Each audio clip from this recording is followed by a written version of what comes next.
right, we're live now. Let's wave to everybody. Come on, wave to everybody. Get all the jitters out.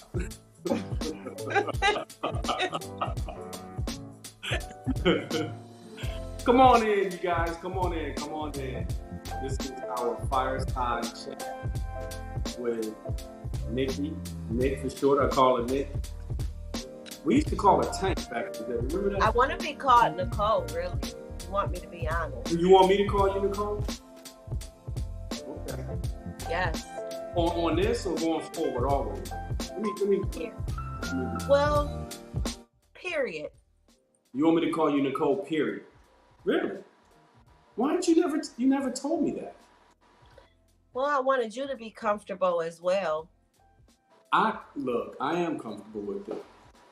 All right, I'll start calling you Nicole. That's gonna be kind of weird because I've always called. I know, right? With Tank or. Right. No, call me what makes you comfortable. Well, okay, so if you're saying that, does that mean you want Woogie and Chevelle to call you Nicole also? And they're not going to do it. Have you asked them? It doesn't matter. Okay, for the viewers out there, there are two more siblings in our Lawson clan. We have an older brother named Gerald, but we call him Woogie. It's been Woogie forever, right? Right. And then so that's just like him saying, okay, going forward, guys, I want you to call me Gerald. It's going to be odd for me too. So that's why I said do what makes you feel comfortable. No, he's going to always be Woogie to me. I mean, that's... Right. You see, like I'm going to always probably be Tank, Nick. Well, so that's why I said...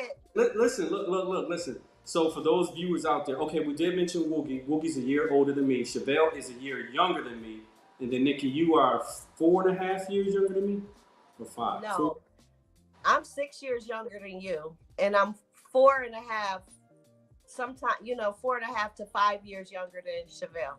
Okay. I thought we were closer than that. I thought it was 5, no? Okay, all right. So those are the other siblings. But okay, I will try to refer to you as Nicole, but that's gonna seem weird. Well, you know what? Only for something like this, I would have preferred Nicole instead of Nikki and Rodney. But it was this is yours. So guess what? I'm okay with. Wait, hold up. Okay. Back up. This is ours. This is not mine. This is ours. Okay. You are a part. You on this just like I am. This is the first time I've done this before too. Okay. So, I can accept that then. All right. Now I've gone live before, but I've never put anything together when we talk about stuff for. Well, I've never went live, so that's why. You went live last week, and well, that's why you put me in that Cindy Brady moment because I just was blank. So, but thank you because it helped me for this week. That's good. That's really good. I appreciate that. I received that. One of the things I wanted to talk about first is a couple of weeks ago, I wore my hair like I didn't comb it. I was just washing it every other day, right? And you said, "Oh, I like that look. I like that rough look." And then when I got it cut, you was like, "No, don't get it cut." And so you said you liked it better then. So I just want to let everybody know this is the sister who said not to get my hair cut, to keep it like it was. But I got, kind of worn out from that. And then I felt like, this is me. This is authentically me here. So we good now, though, right? We are fine. I love it. Wait, was that sarcastic or was that okay? Because... So what he's not telling you guys is that he helped me see it from another standpoint. And that's another reason why it's kind of why we even doing this, because he helps me see things from another perspective. So when he helped me see it from another perspective, and it's not that I did not like it because I think my brother is very attractive. It's just that I didn't care for an Afro look. But I understand the more combed out look versus rough look, especially for where he's going in life. So, and that was something that we discussed, and he helped me understand it, and we don't even have to talk about it anymore. I love it now. Thank you. But you know what? That was a perfect lead in when you said that was something we discussed. So the purpose and the reason why we felt like we would do this is because we talk all the time and we share a lot of things with one another. And I know she says she learns a lot from me, but I learn a lot from her as well. And you guys are going to see that just how profound, my sister is in a lot of ways as well. So we decided that let's start sharing some of this stuff with people who may not be aware, right?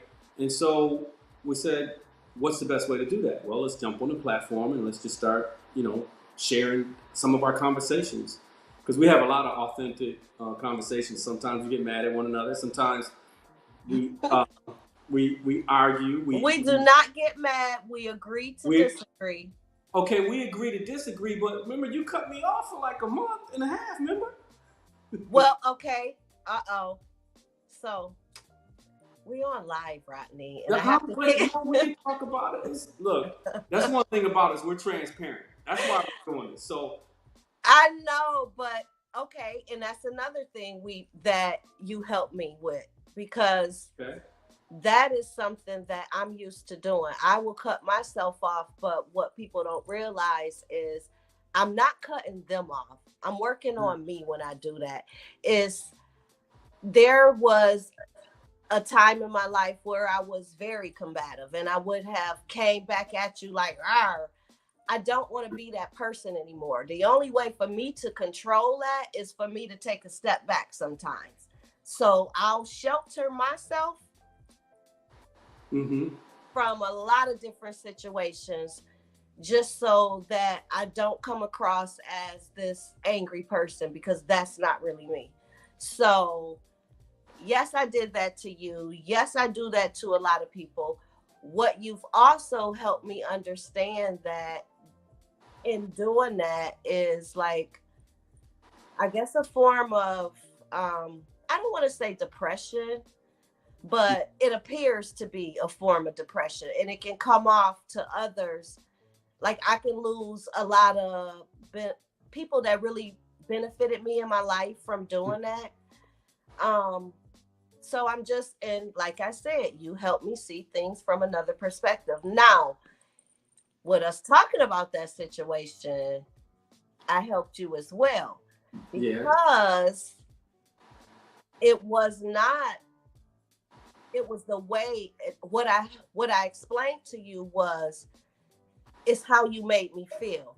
If you telling me that I'm somebody that I can come to you to talk to, and when I come to you, you make me feel like I can't talk to you, then I'm going to shelter myself. I'm going to disconnect myself from you, because now I'm feeling like you don't really have my best interest. And I know that wasn't the case with you. So that's why it was easy for me to talk back to you.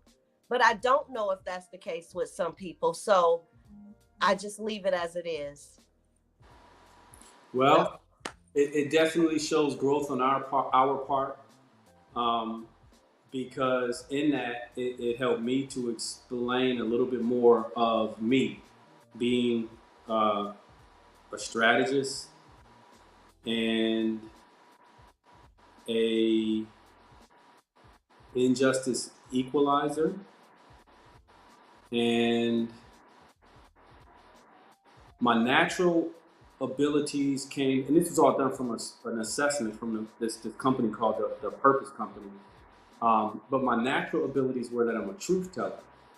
And so what that means is that I put things together really, really fast, and I come to a conclusion, and I'll go in and talking about it. And on that particular day, you didn't want to like talk about that. And I went in anyway. And so, I had to learn that, sometimes I need to take a step back as well. But I'm glad that it happened, because it helped us to understand each other even better. Well, that's one of the things that I was telling somebody, that we was doing this, and what you helped me do is a part of everything that you learn help me understand me better, and when it helps me understand me better, it helps me understand others better. So whatever, all the lessons and all it, well, you swear you're not my therapist, but anyway, um You want me to all be a therapist so bad. I mean, come on. Come on now. okay, I'll, well, I'll accept part of it. okay, so what do you want to call yourself then for me? What would you like? Will you want to be my coach? Mm-mm. No. I just want to be your brother that loves Well, you. you've always been my brother, but I've always learned from you. So when I call you other things, you don't like it. No, no, it's not that I don't like it. Well, you It's don't just that, accept it. okay, you know what? Maybe that's something I need to work on Okay. because it's a certain form of gratification that you're giving me. You're putting me in a special place, and maybe I need to work on acceptance, like accepting gratitude. So I'm with you on that. Okay, that'll work. But that's another perfect lead in because that gives me something else that I want to go to. Let's talk about because we're on here to educate the people, right? Let's talk about finances. And before we get into the finances, I see you smiling already. Well, I shook my head no first, and Okay. I know we're live, and Uh I huh. know, I know that. Um, I mean, that's just like a touchy topic a little bit for me, and I say that because I've never been like, I don't, I've never been somebody to try to look better than someone else or make Mm-hmm. somebody think that I had something more so than them. If anything, I've always been the type that wants my friends on my level so that we can enjoy life together. So when you say finances, and I know things that you and I talk about, we talk about finances, and a lot of times we talk about my finances. So when I shook my head no, it was more so of a like, I guess that part of me that I don't I don't ever want it to appear that I'm trying to look like, Better than everyone else. yes, Yeah, yeah. because that's not me at all. But check this out. Can I give you a different perspective? Sure, I always let you. That's Okay. why I love talking to you. That's why we here. Okay. So here's how I look at that. When you're communicating something like that, there are people that are going to listen intently, and they're going to follow that model so that they can get what you have. There are also people that are going to listen intently, and quite frankly, they're going to hate. Look at her. She's bragging. She's boasting. She's this. She's that. But if you don't share it, the people around you will just look at what you have, but they'll never be able to obtain it because you're not sharing it. And the one thing that I picked up from Pastor Byron Stevenson, shout out from the Fort Bend Church that I'm now a member of, first church I've ever joined in my life. The gifts, I know, right? The gifts that are bestowed upon us by God, they're not for us. They're for us to utilize to help other people. So because you feel like you're sharing and you're hesitant because it makes it seem like people think you're better than them, then you're not utilizing the gifts that God gave you to help other people. You're hoarding it to yourself. So I would Or check. maybe I'm not sharing them with the right people. Yeah, well, on this platform, it's with whomever's listening in and whomever's watching. Well, I'm So not talking about this platform. We're talking about in the past why I don't in feel general, comfortable with I got talking about it. you. Okay. So that's why I said it. Well, I'm going to say this, and uh, we're transparent. Look, I'm just going to say I don't know too many people that have an 800 plus credit score. And I know you have an 800 plus credit score. I won't say exactly what it is, but I saw it because you showed it to me. And you showed it to me because we were discussing finances. We were discussing, how you refinanced your house. We discussed like all of this stuff that you did to build your wealth.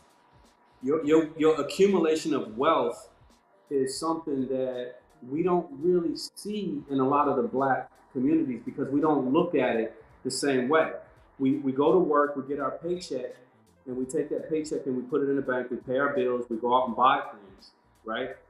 And this goes back to like kind of like the conversation we had with your money in the bank. The money's only the bank is usually only giving you 0.5% on the return. Inflation is anywhere from 2 to 3% every year. And if inflation is at 2 to 3, but your money in the bank is only making 0.5, then guess what? You're already behind the 8 ball. And they're only giving you that in your savings account. If it's in your checking account, guess what? They ain't giving you anything. And so we kind of talked about, so then what do we do with our money? You remember that conversation, And we talked about the financial investor that I ended up finding, and connected you with him, and you set up an account with him, and so you started investing money, in those means. You remember that? You want to add anything to it? It's like it's not. Well, we're starting with the financial investment piece, right? But because I want to talk about that a little bit, but I also want to talk about what you did with your house, right? Well, I can talk about. Well, that was from under your guidance and listening to you, whether you know it or not, but just explaining to me how everything that you just said. I thought about it because at the time I was working, and of course, I have started putting money into 401k, and I was already doing 10%. And I did 10%, although my job was only at the time doing 5%, because I thought that was a way for me to help save money. And again, it's growing faster than the bank, so I was doing 10%. But then when I spoke to you and you told me, well, wait a minute, 5% of that money is not growing. So I thought about it, and that's when I took the 5% and started investing into the other broker. So now 5% was going into 401k and 5% was going into the broker account. Now I wasn't missing anything because it still was the 10% coming out of my check. And I was already used to that. And it was easy for me to still, just separate the money. But I watched the money now grow a lot faster from you telling me to do that a couple years ago. So if I would encourage anybody to do that, if they're not already doing it. One of the first most important things that you said was your money don't grow in the bank at all. So what's the purpose of even putting it in here? And a lot of people are scared of banks. I don't know why. But I really wouldn't encourage putting my money in a bank. I mean, of course you have to bank with the banks, but as far as a lump sum of money, if you're trying to save money, I wouldn't even encourage a savings account. And I just went back and forth with someone about that. Because they felt like, no, this savings account do grow your money and, you can do this. But I know from experience that it doesn't grow nowhere near as fast as it does in that broker account. In the investment account, yeah. Yes. Mm-hmm. Yeah. So that was one of the things that we talked about. Yeah. I just want to add to that like you, I had experienced the same thing, and I wish that I had knew this when I was back in my 20s. But I didn't learn about it until I was, in my 40s and had went through a bunch of money, right? And in my case, I was putting 13% in my 401k, but the company was only matching 6. Mm-hmm. And so the investment broker that I had went to and we talked about it, He said, if you want your net paycheck to stay the same, don't put in more than what they match, but never put in less than what they match because you want to take advantage of the full amount of money that they give you. And That's so, what you taught me. yeah, so I moved it to 6, and then I took the 7% and I gave it to him. Now here's what happened with that. Of course, that was years ago, but still, there's a lot of people that don't take advantage of 401k, and they should. And it should, yes, and always put the company match in there. Yes. But the 401k I think was growing at like anywhere from 4 to 6%, and you know, my guy said I can get you anywhere from like 6 to 8, right? Mm-hmm. Which is that's what he said on average. And so as a test, because I didn't trust him at first. I don't know if you knew this. I didn't trust him at first. We just talked. So I said, okay. So I gave him $2,500, and I said, okay, I'm gonna give you $2,500, and I want to see what this does. Now I had 2 CDs at Chase Bank for $2,500 also. So I had $5,000 in Chase Bank, and I had $2,500 with my Edward Jones account with this guy. And after about, I want to say 45 days, almost 2 months, I looked at what I had earned in that Edward Jones account, and it was like $183 or something like that. And I was like, oh my gosh, what is he doing? And then I looked at the CDs and saw what I had. You know how much I had earned up until that point? 3 cents. 3 cents, yeah. I couldn't call him up on the phone fast, and I was like, no, I'm taking these CDs, I'm moving them over to you. Take all this stuff. So I moved everything that I had at Chase Bank, everything that I had at Wachovia, because it was Wachovia before it was Wells Fargo, and I moved it over to him.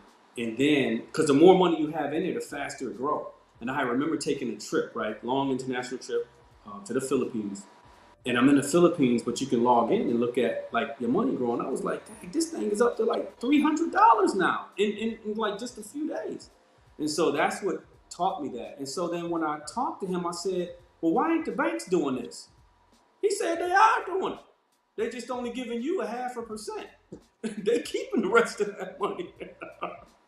So then that's when I knew, right? And then of course we had a conversation, you know, several years later about it, and you know, now you got a nice nest egg there. But let's pivot now and talk about the house, because you refinanced your house to get a lower interest rate, but you didn't take any equity out of it.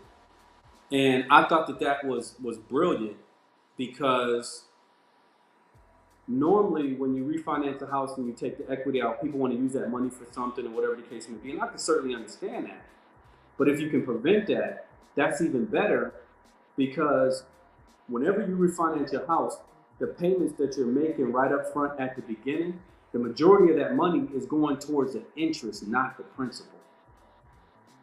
So it's a better position to have that equity into the house and keeping it, versus draining that equity out, and your payments are going the majority towards the interest and not that much towards the principal.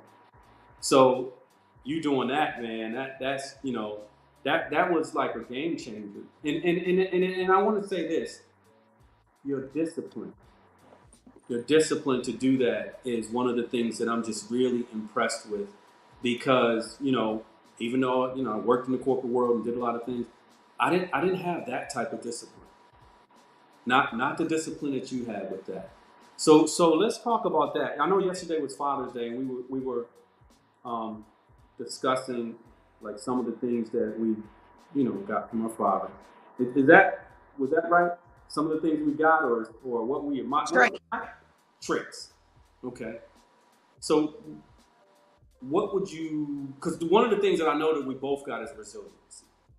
We're very resilient, and that's why sometimes we you know, have to agree to disagree, because we both have our sides and our points.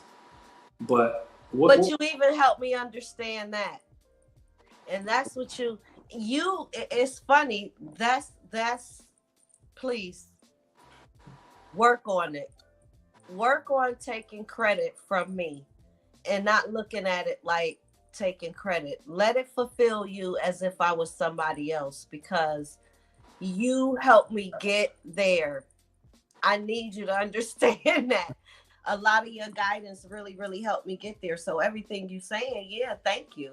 I appreciate it, but you helped me get there. How? Whether you knew I was listening to it, whether you just conversation, and which was an eye opener even for you, from a story that I shared with you the other day, that you didn't even realize how much I listen to a lot of stuff that you tell me. But a lot of my decisions is because I call you, and anybody that I work with know that. They know that I'll say the majority of my decisions I need to ask my brother about, or things like that. So yes, pat yourself on the back for that. I am really a product of your environment, from you helping and molding me. So thank you. And I know you didn't expect any of this on live, but I'm just letting you know that yeah. I know, but I'm just telling you, my guidance come from you. It really does. Thank you. Yep. Thank you. I'll work on. And I felt like I would be willing to even come on live with you, because this is new for me. I've never been on live, but I felt like I would be willing to do it with you because of the trust level that I have for you, the comfort. You knew how to walk me right through it. You knew how to make me feel comfortable. You told me to focus on you, not the red light. Guess what? I'm focusing on you. And I am comfortably talking to you as if we're not on live. So I'm okay. And thank you. You trying to make me cry on here? No, because I don't want to cry. I'm already squinching. I don't want to cry. Then I really won't see you. Man, this is but people might want to know, because you mentioned the conversation we had the other day. Mm-hmm. So share that with the viewers. That the one where you were not speaking up in the meetings. So, well, some of the viewers don't really know anything about me, and they may know you, but being in the corporate world, I was new to the corporate world, and I would always go to Rodney about different things. And we would be in meetings, and it's meetings of about 20 people with clients that we had to speak in. And I wasn't comfortable in the meetings at all speaking. So I would speak, but it would be very brief, and it would be something that they couldn't really ask me too many questions on. We weren't going to elaborate on anything that I was speaking about. But because those was my insecurities of not feeling comfortable about speaking in the meeting.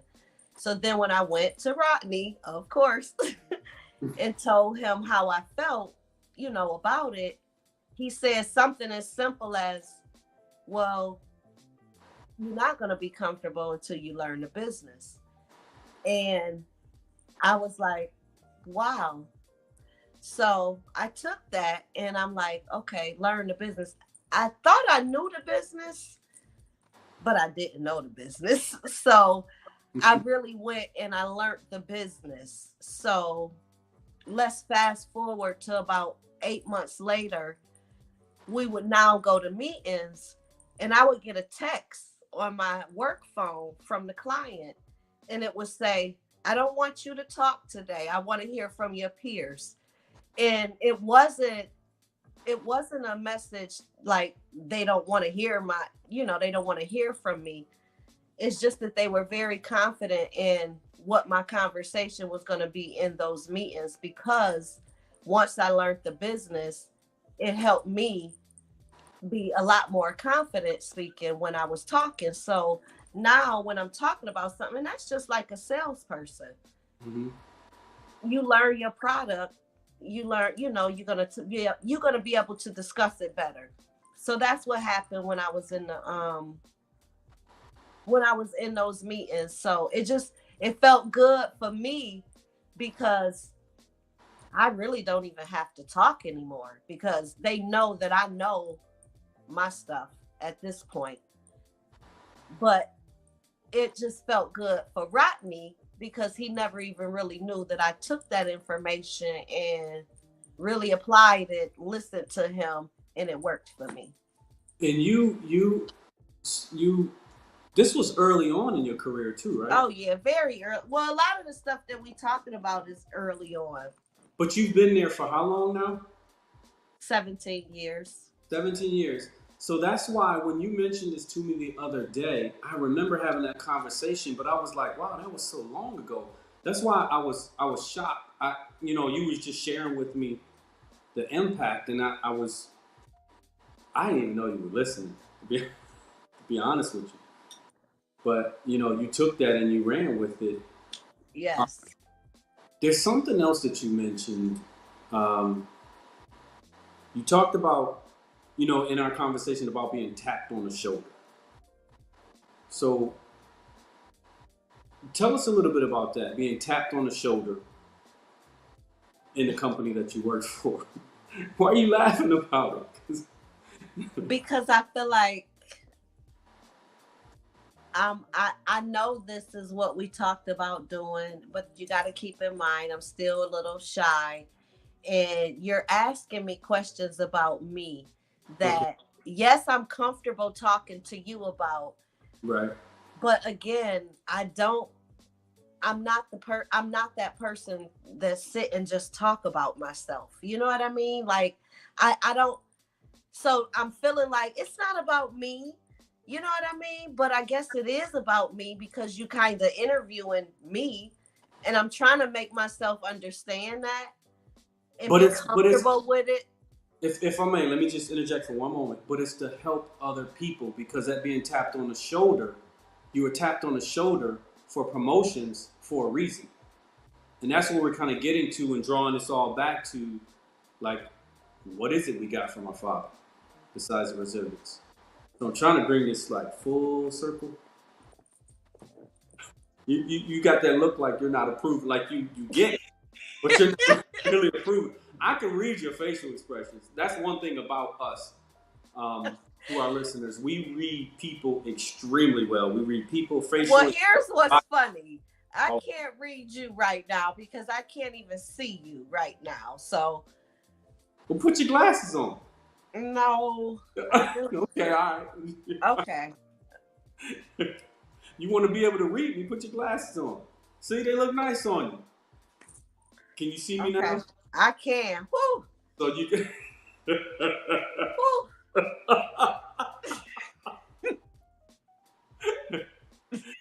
see, it's funny because I was struggling. You were struggling. I'm struggling. You got me on live. I'm trying not to squinch. That was a struggle. So this is like, thank you. That's okay. Well, they look nice on you. Well, thank you. Okay, so let's circle back to. We got to cover two things before we move to something else. One, we want to talk about what we got from Daddy. That's gonna be kind of emotional for me. I know. When we get to that part. Let's make sure we don't have any questions because I don't know how to do that. I don't know how to. Let me see this. If you guys have any questions, put them in the comments. I'm gonna check the comments right now and see if okay, I don't see any comments. Okay, so then don't worry about it. Okay, so if you have any questions, just stick them in the comments. But I want to go back to being tapped on the shoulder at work. Why were you tapped on the shoulder, and what does tapped on the shoulder mean? Because some people don't even know what that means. Well, of course they know what tapped on the shoulder mean, but why I was tapped on the shoulder was because I was tapped on the shoulder to get get promoted. Yes. Get it out. And it was to get promoted, Rodney. and I was tapped on the shoulder, and I actually thought I was in trouble, and I didn't understand why, because I'm like, I do my job, so what do they want with me? This is not even my supervisor. What do they want? So it was just like, surprising when I was tapped on the shoulder. And when they tapped me, it was to ask me about joining a team to get off the phones. It was an escalation team. And what I was telling Rodney was, yes, I was tapped on the shoulder, but more importantly, it was because of the drive that I had. Yes, because I went to work every day. I knew one of the things that he's always told me is dress for the job that you want. So I knew that if I dress like a manager, guess what? One day I'm going to be a manager. So anyways, that was kind of my tapped on the shoulder thing with how I moved up within the company. But why I say more importantly, what's more important than that is being tapped on the shoulder and being promoted. When I got to the manager level and I had to interview, I really didn't know how. And I interviewed for the job 3 times before I actually got it, because I didn't know how to interview because of being tapped on the shoulder. Every job that I had within the company, I was kind of placed in just based off of my skills or my work ethic and things like that. So it was a learning experience with that. And then once I became a manager, it just helped me, learn a lot of different things. But one of the things that I feel like out of our conversations that is more important for me to talk about is the conversation that I have with my team, or like when I do have a team in my manager role. One of the things that I get to know my team, first of all. I'm very personal, and anybody that work with me, they know that. And I mean, when I say get to know them, no, I don't mean like, oh, I know her name's Barb Lawson. No, I know that Barb's married to Joe. Joe and Barb has 3 kids. One of their kids go to this college. 2 of the kids, one of the kids is failing. Like, I know they're, I have a real relationship with them. So when I have conversations with them, what I talk to them about is being a role model for their child. Mm-hmm. And when I say that, a lot of us don't look at ourselves as a role model for our kids. And when meaning like a role model, meaning like, okay, yeah, you're a role model. You have children, and you have these children, and then you put expectations on the children.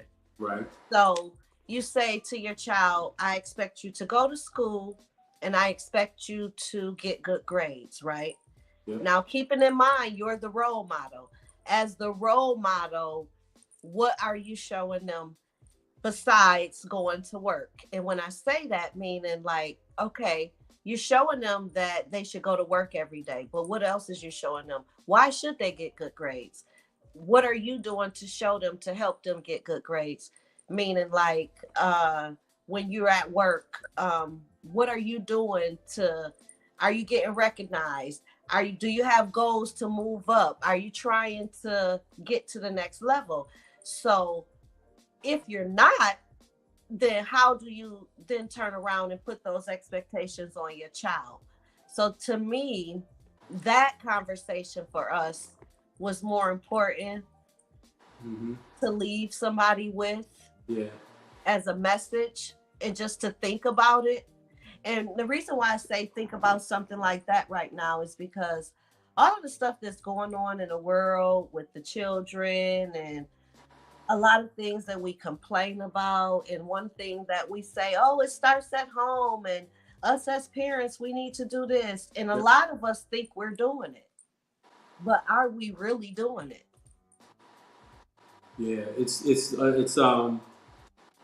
leading by example, really. And Right. you drew an excellent parallelism with asking a child to go to school and get good grades, but you go to work and you're not striving to move up in the company to make more money to be a better employee, right? So how can you put those expectations on your child when you're not doing it in your place of work?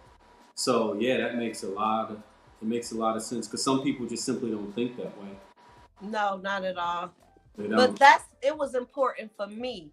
And that's why it was important for me to get to the next level, because I knew that, well, I've always felt like I knew I was a role model for my children. So I want them to, I don't care if you at McDonald's, you should be trying to be the crew manager. Mm-hmm. So it doesn't matter where you work. That's not important to me. As long as you, because guess what? Guess what? You can own a McDonald's one day. Yeah, like Calvin, right? Right, Calvin. exactly. So you should always be trying to strive to be the best that you can anywhere that you are. It's not really necessarily, and that's what's important to me. You know, there's something that let's unpack that for a minute, right? You said something that is really interesting because it teeters on a lot of the employees that I had the opportunity to work with to help get promoted throughout my career, and it's something as simple as two things that they need to do in that environment, and it is based off of one, your performance, and two, your behavior. And I see a lot of people whose performance is really good, but their behavior may not be that good. And they don't understand that when opportunities come available, they're not the ones picked because the company gives you this playbook, right? When you start, how they rate you on your performance reviews every year, your raises, increases, and all of that. They'll have reports that show how well you did for the month and all of that. Those are all the things that they show you. What you don't see is that a large part of whether you move up or not has just a little bit to do with that. It has a lot more to do with the positive exposure. And this is why we talked about this. You got tapped on the shoulder because of, first and foremost, your performance, but also because of your behavior. And so I tell people all the time that if you want to grow in the company, your performance has to be immaculate and your behavior has to be immaculate. It's got to be in line that way. And that doesn't just transcend in the corporate world or in a factory or working at McDonald's. That's in anything and everything you do. Because we all know athletes that play in the NFL, that play in the NBA, and their performance is really, really good, but their behavior may not be so good. And then what happens? They get traded to another team. It's because that team don't want to deal with them because of the behavior. And Yeah, so I just which want to takes say, me to somewhere else with behavior is, in my opinion, a lot of that root from how you were raised and the things that you were taught in the household and the anger that a lot of us hold on to. Um, one of the sayings that just really, really, you read well, so I know you see my face that gets on my nerves take it take it to the grave. yeah, I cannot stand that saying, because anybody that have a relationship with God know that God is not included with mess. Do not take it to the grave, y'all.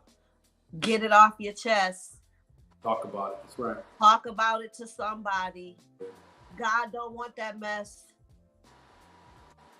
So to me, I feel like enough of us don't know to go to therapy, talk to somebody, find somebody that you trust, Stop harboring all of that anger. I know I was very angry.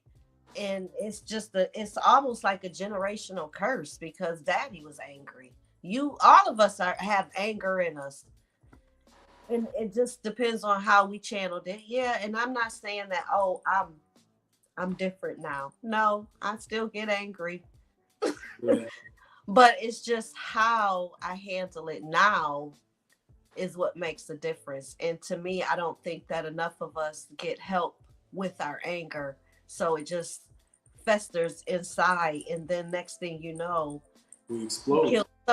killed somebody because they're so angry. We don't know why they're so angry. We didn't try to find out either. We didn't try to get them help either. So a lot of times, and I hate the way that therapy is shunned in some of the families because oh, you're crazy if you go to therapy. No, you're not. No, not if you need help. You need to go talk to somebody because that is our culture problem. I don't think that enough of us see a therapist. I don't think that enough of us talk to a therapist. And even if we do, we don't share it. You don't want to look like you talking to a therapist. Why? Why not? So to me, I feel like because we're walking around with all of this anger built up inside of us and just don't know where to channel the anger instead of releasing it somewhere is a lot of the problems that we have. Instead of, going to Yeah. therapy, finding somebody, something. You remember PRT 123? Yes. Okay. Yes. Um, you know where it came from because we talked about that. Uh, but that was well. Let's explain what PRT is first. PRT is a tool that I created years ago because I knew I had the anger inside of me as well. And we all had it, right? Because daddy was that way, and we all harbored that. And so whenever my triggers were tapped on, or felt like I was disrespected, or someone said something I didn't like, or whatever, then you immediately go from 0 to 100. Mm-hmm. And so I just said to myself that I know I'm equipped with creating training programs and figuring things out, being a strategist, right? And so I figured out a way that when my triggers are tapped into, how do I minimize the impact? And I said, okay, it's 3 steps. It's simple. The P stands for pause. Whenever I'm triggered, pause. The T stands for, the R stands for respond, but I have to respond with grace and candor. And the T stands for take, meaning I have to take accountability for my actions. So even if I didn't do it that well, then I need to beat myself up a little bit about, hey, you didn't handle that well, you need to handle it better next time. Or if I did, I need to reward myself. So that's where the PRT comes into play. So that whenever I'm triggered, pause. Now, sometimes that pause is a split second, and sometimes that pause is days, sometimes that pause is weeks, but pause until you can handle it with grace and candor, and then take accountability. Now, the 1, 2, 3 part came a little bit later. That's with how you handle the communication piece. The 1 represents what you communicate, because everybody wants to get their point out when they're angry, right? I want to communicate this. The 2 stands for how you communicate it, and the 3 stands for whether they took in what you said. If I'm just focused on the 1 and getting my point across, and I don't care how I'm saying it, then 3 is never going to happen. They're never going to listen to what I said. Yeah, that's the same. Yeah, that's just like I just communicated that to somebody. As far as how you communicate it Yep. is going to make a big difference on how it's received. For example, if you holler it at me and you shout something at me, I'm not receiving that. I don't care what you Yeah. say. Yeah. Even if I want to do it, I'm probably not, just because of how you said it to me. But if you said that same message to me and you used a nice tone, and I knew that it was coming from, like you said, you use Grace and Gander, so I know it's coming from a good place. Yes, I'm listening to you. Mm-hmm. Yes. And a lot of times we don't know how to deliver messages, and that's why it never gets across. So when you wondering why somebody, like, I don't understand why they don't hear what I'm saying, or I don't understand why they don't understand me. It's Right. because it's how you're delivering the message. Yeah. Yeah. It makes a big difference. So let's circle back to Father's Day. I've been kind of avoiding this. um, why don't you start, if you don't mind, first, and just tell us you, What traits that yeah, I feel like I got from what daddy? like you got from Daddy. Yeah. Well, I'll say one. Okay. One trait that I got from him is being a fighter. Mm-hmm. Um, and uh, good and bad. Mm-hmm. And why I say that is being being a fighter and fighting for something that's right is a good thing. But of course, just being out there fighting, that wasn't a good thing. So I feel like, that's one of the traits of protecting myself. So let me say this. He made me be aware of my surroundings. So I'm very observant, and I pay attention to a lot of stuff around me. Um, so that's one of the traits that I can say.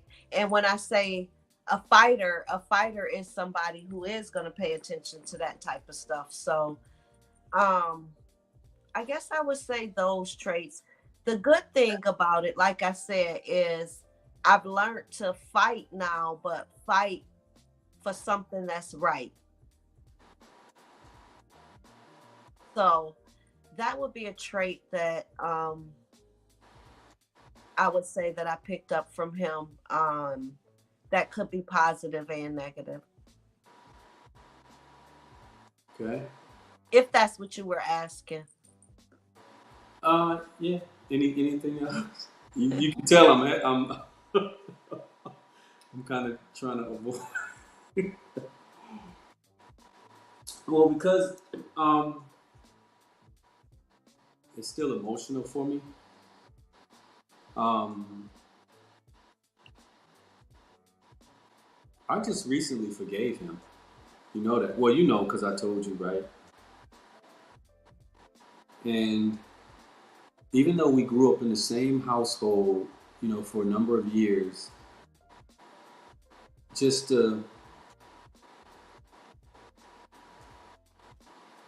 not being there sometimes, because he hung out.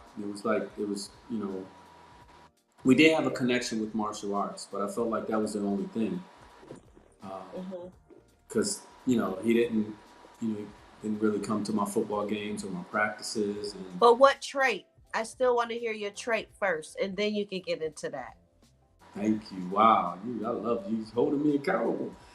So the trait that I got from him that impacted me the most was being honorable. And it came in a form of dishonor and disrespect.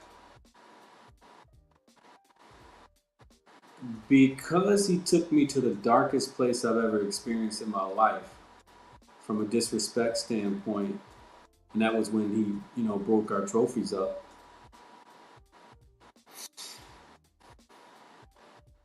Still bothers me.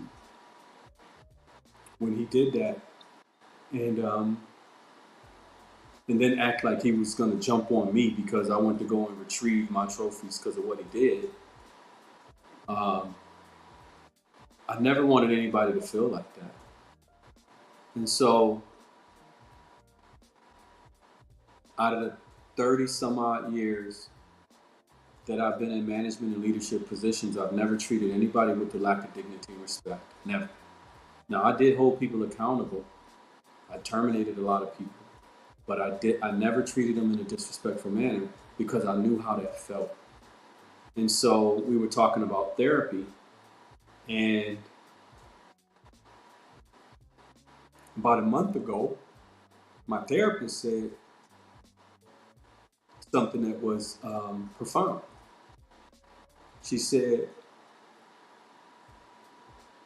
"You mean for 30 some odd years that you've been working in a leadership and management position, you treated everybody with respect?" And I said, "Yeah." She said, "You know, you got that from your father."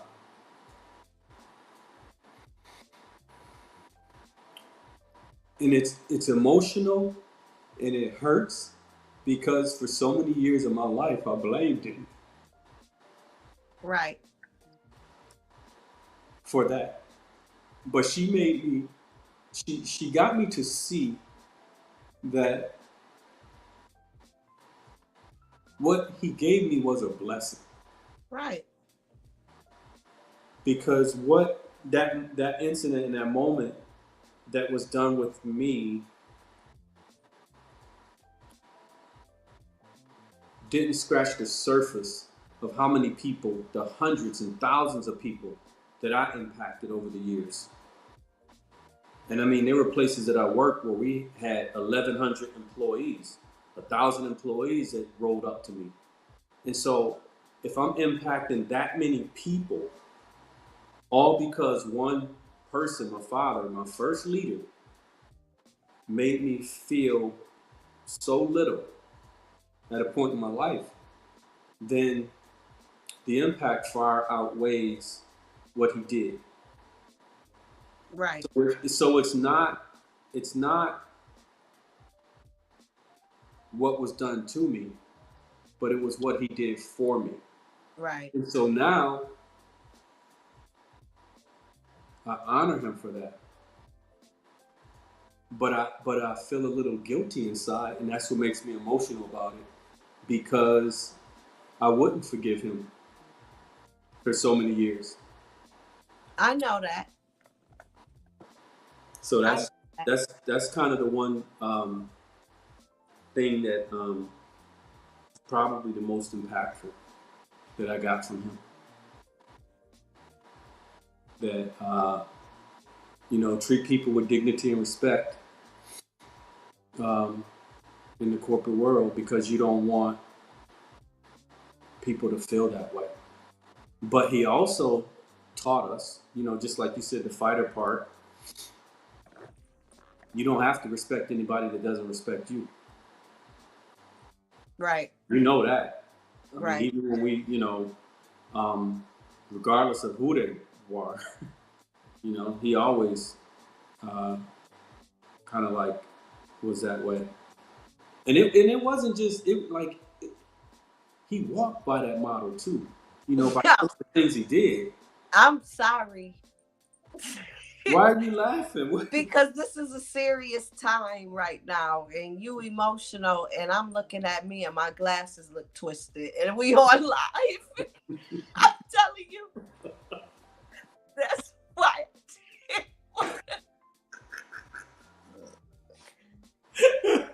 They do. Or I don't know if it's and so I'm doing like this. I'm almost looking crazy. Okay. I'm trying to be serious with you and shake my head, yeah, and look. But every time I do it, I feel like my glasses is. I'm sorry. Okay. That's why I didn't want them on. I probably shouldn't have been seeing. What? Seeing ain't making it. No, when it was blurry for me, I probably should have left it blurry, because now that I can see myself, I'm doing all this crazy stuff. because my glasses look twisted to me. It's So all good. sorry. It's Sorry. all. Well, look, it's we're coming up on the hour. I know. It's that time already. So let's just do this. Think of one thing you want to leave the audience with.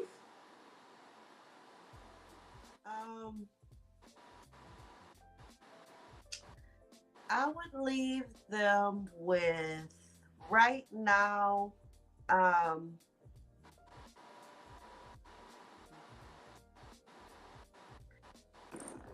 Why you didn't go first? Huh?